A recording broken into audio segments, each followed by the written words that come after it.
Olá, mais uma vez bem-vindos ao canal A Lei e o Testemunho. E o tema de hoje é o Ministério de Jesus no Céu. Mas isso logo após a vinheta.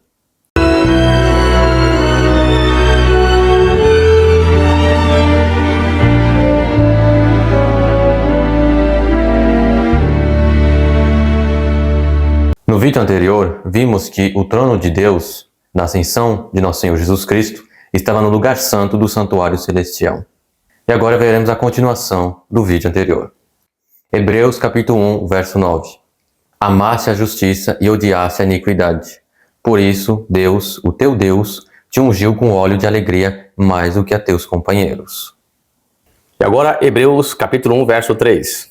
O qual, sendo o resplendor da sua glória e a expressa imagem da sua pessoa, e sustentando todas as coisas pela palavra do seu poder, havendo feito por si mesmo a purificação dos nossos pecados, assentou-se à destra da majestade nas alturas. Então, quando Cristo sobe, ele se assenta à destra do Pai, no lugar santo do santuário celestial. Hebreus capítulo 1, verso 3 agora nos diz: E a qual dos anjos disse jamais: Assenta-te à minha destra, até que ponha teus inimigos por escabelo de teus pés. Aqui vemos duas fases do ministério de Cristo, que é justamente assentar-se à destra de Deus, justamente no lugar santo, ou seja, Cristo está agora sendo nosso sumo sacerdote, nosso intercessor diante do Pai. E a segunda fase de Cristo é justamente pôr os seus inimigos por escabelo de seus pés. O que seria isto? Agora Isaías 63, o verso 3, nos diz: Eu sozinho pisei no lagar, e dos povos ninguém houve comigo. E os pisei na minha ira, e os esmaguei no meu furor. E o seu sangue salpicou as minhas vestes, e manchei toda a minha vestidura.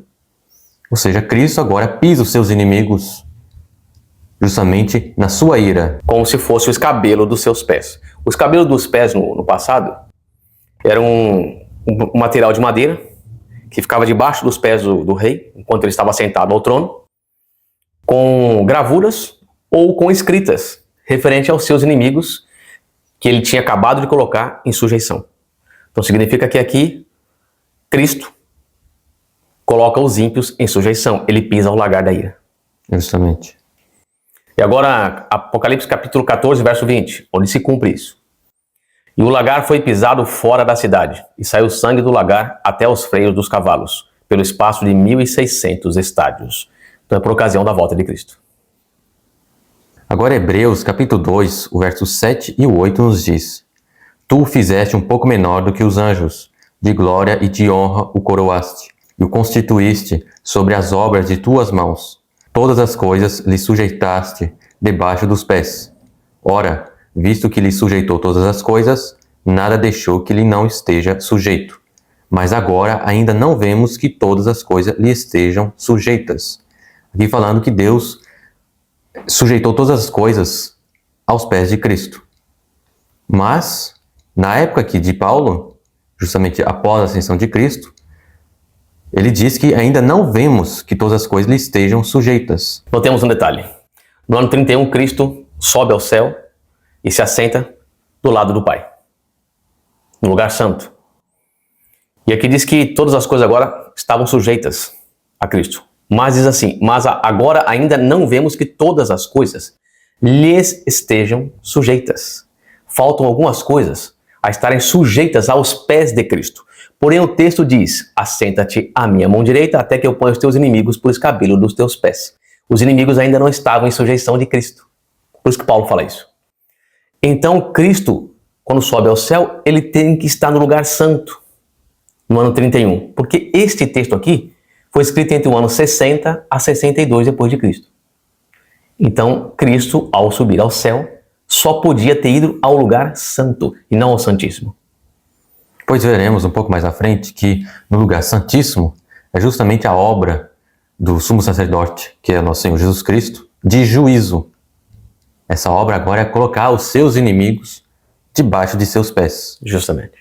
E agora Hebreus capítulo 4, verso 16. Cheguemos, pois, com confiança ao trono da graça, para que possamos alcançar misericórdia e achar graça, a fim de sermos ajudados em tempo oportuno.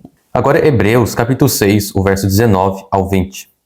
A qual temos como âncora da alma, segura e firme, e que penetra até o interior do véu, onde Jesus, nosso precursor, entrou por nós, feito eternamente sumo sacerdote segundo a ordem de Melquisedeque.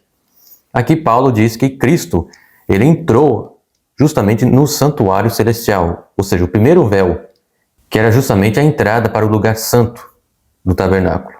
Muitos interpretam ao interior do véu como do santo para o santíssimo. Não. Isso aqui é a entrada no santuário celestial. Vejamos. Hebreus capítulo 8, os versos 1 e 2. Ora, a suma do que temos dito é que temos um sumo sacerdote tal que está assentado nos céus à destra do trono da majestade, ministro do santuário. A palavra usada para santuário aqui é Hagion. Significa santuário ou santo. E do verdadeiro tabernáculo, o qual o Senhor fundou, e não o homem. Agora Hebreus capítulo 9, verso 2. Porque um tabernáculo estava preparado, o primeiro, em que havia o candelabro e a mesa e os pães da proposição, ao que se chama o santuário. E aqui a palavra utilizada é Hagia, que significa lugar santo. Agora Hebreus capítulo 9, verso 3. Mas depois do segundo véu, estava o tabernáculo, que se chama o Santo dos Santos. E a palavra aqui é Hagia, Hagion. Então, quando Paulo vai falar a respeito do lugar santo, ele usa a palavra Hagia. Para o Santo dos Santos, ele usa a palavra Hagia, Hagion, que nós vemos aqui. Então, Cristo entrou no lugar santo do santuário celestial, pois a palavra usada no que eles chamam de primeiro tabernáculo é Hagia. E uma coisa interessante é que Paulo diz que há 2 véus justamente no santuário, tanto terrestre quanto celestial. E o texto de Hebreus 6, capítulo 6, nos diz que Cristo entrou no primeiro véu. Ou seja, ele não utilizou a palavra segundo véu para se referir ao lugar santíssimo. Agora Hebreus capítulo 9, verso 12. Nem por sangue de bodes e bezerros, mas por seu próprio sangue entrou uma vez no santuário. E a palavra aqui é justamente Hagia, que significa lugar santo, havendo efetuado uma eterna redenção. Ou seja, Cristo entrou justamente no lugar santo. Está claro. Agora Hebreus capítulo 10, os versos 19 e 20. Tendo, pois, irmãos, ousadia para entrar no santuário, Hagion, lugar santo, pelo sangue de Jesus, pelo novo e vivo caminho que ele nos consagrou, pelo véu, isto é, pela sua carne. E agora Hebreus capítulo 10, verso 12 e 13. Mas este, havendo oferecido para sempre um único sacrifício pelos pecados, está assentado à destra de Deus. Daqui em diante, esperando até que os seus inimigos sejam postos por escabelo de seus pés. Então aqui está claro que Cristo está assentado à destra de Deus, no lugar santo, e ele está esperando justamente que seus inimigos sejam postos por escabelo de seus pés. Ou seja, ele está esperando agora a sua segunda fase de seu ministério, que é justamente o juízo. E agora Daniel, capítulo 7, os versos 9 e 10. Notemos uma diferença aqui. Eu continuei olhando, até que foram postos uns tronos, e um ancião de dia se assentou. E a sua veste era branca como a neve, e o cabelo da sua cabeça como a pura lã. E o seu trono era chamas de fogo, e as suas rodas de fogo ardente. O rio de fogo manava e saía de diante dele. Milhares de milhares o serviam, e milhões de milhões assistiam diante dele. Assentou-se o juízo, e abriram-se os livros. Daniel diz aqui que foram postos uns tronos. Então, esses tronos não estavam no lugar onde foram colocados. E diz que o ancião de dia se assentou naquele trono. E também fala que no trono haviam rodas de fogo. E que assentou-se o juízo e abriram-se os livros. Agora é uma cena de juízo, ou seja, é a passagem do santo para o santíssimo que Daniel aponta aqui. Vejamos. Daniel 7, o verso 13 e 14. Eu estava olhando nas minhas visões da noite, e eis que vinha nas nuvens do céu um como filho do homem, e dirigiu-se ao ancião de dias, e o fizeram chegar até ele. E aqui fala justamente da passagem do lugar santo para o santíssimo. E foi-lhe dado o domínio, e a honra e o reino, para que todos os povos, nações e línguas o servissem. O seu domínio é um domínio eterno, que não passará, e o seu reino tal, que não será destruído. Então a sujeição de seus inimigos é após o juízo. Então vemos que Hebreus aponta para Cristo no santuário celestial, no lugar santo, como intercessor. E Daniel aqui agora aponta para a sua última obra, como juiz. Então essa obra aqui de juízo antecede algo que irá ocorrer. Qual? A sujeição de seus inimigos. Porque depois do juízo, será entregue o reino para Jesus e todos os povos irão lhe servir. Aí os inimigos estarão debaixo de seus pés. Então vejamos agora um texto do Espírito de Profecia, em Primeiros Escritos, páginas 54 e 55. Vi um trono, e assentados nele estavam o Pai e o Filho. Perante o trono vi o povo do advento, a igreja e o mundo. Vi o Pai erguer-se do trono e no flamejante carro entrar no Santo dos Santos para dentro do véu e assentar-se. Então Jesus se levantou do trono e a maior parte dos que estavam curvados ergueram-se com ele. Não vi um raio de luz sequer passar de Jesus para a multidão descuidada depois que ele se levantou, e eles foram deixados em completas trevas. Os que se levantaram quando Jesus o fez, conservavam os olhos fixos nele, ao deixar ele o trono e levá-los para fora, a uma pequena distância. Então ele ergueu seu braço direito e ouvimos-lo dizer com sua amorável voz: Esperai aqui, vou a meu Pai para receber o reino. Guardai os vossos vestidos sem mancha, e em breve voltarei das bodas, e vos receberei para mim mesmo. Então um carro de nuvens, com rodas como flama de fogo, circuncidado por anjos, veio para onde estava Jesus. Ele entrou no carro e foi levado para o Santíssimo, onde o Pai se assentava. Então contemplei a Jesus, o grande sumo sacerdote, de pé perante o Pai. Então o que nós notamos aqui? Que, em primeiro lugar, os dois estão assentados no lugar santo. Embora não se diga aqui, a gente sabe que é no lugar santo, ali. Depois o Pai se levanta e vai para o Santíssimo. E se assenta no trono. Depois Cristo, tem algo simbólico aqui, que é a multidão que o via, ou seja, os expectantes, o povo do advento, o via no lugar santo, e agora ele deixa este povo do lado de fora, do santuário, e vai para o lugar santíssimo, e ele é levado num carro flamejante. Significa que o trono que estava no lugar santo passa agora para o Santíssimo. Aí sim, a partir de 1844, o trono de Deus que estava no lugar santo, agora está no Santíssimo. Não antes. E agora começa a última fase da obra de Cristo, que é como juiz de toda a terra. Agora um outro texto do Espírito de Profecia, no livro Cristo em seu Santuário, página 110. É ele, fonte de todo o ser e de toda a lei, que deve presidir ao juízo. E santos anjos, como ministros e testemunhas, em número de milhares e milhões de milhões, assistem a esse grande tribunal. E eis que vinha nas nuvens do céu como o Filho do Homem, e dirigiu-se ao ancião de dias, e o fizeram chegar até ele. E foi-lhe dado o domínio, e a honra, e o reino, para que todos os povos, nações e línguas o servissem.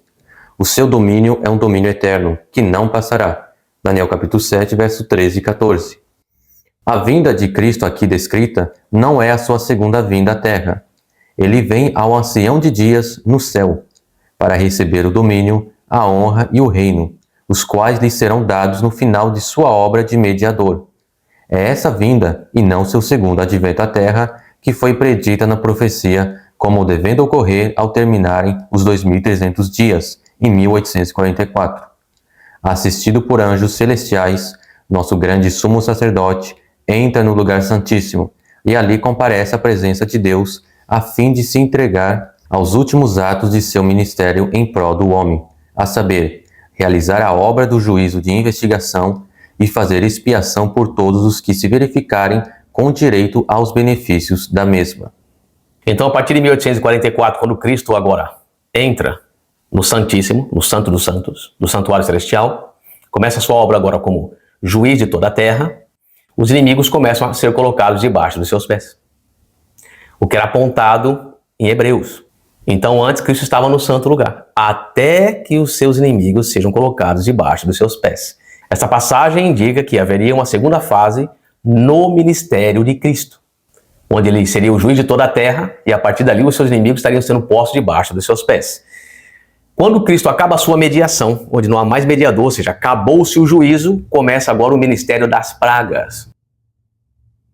Então Cristo começa a punir os seus inimigos que estiverem vivos na terra, por ocasião da marca da besta. E ali os inimigos começam a ser colocados debaixo dos seus pés. Mas isto depende do término de sua obra no juízo investigativo.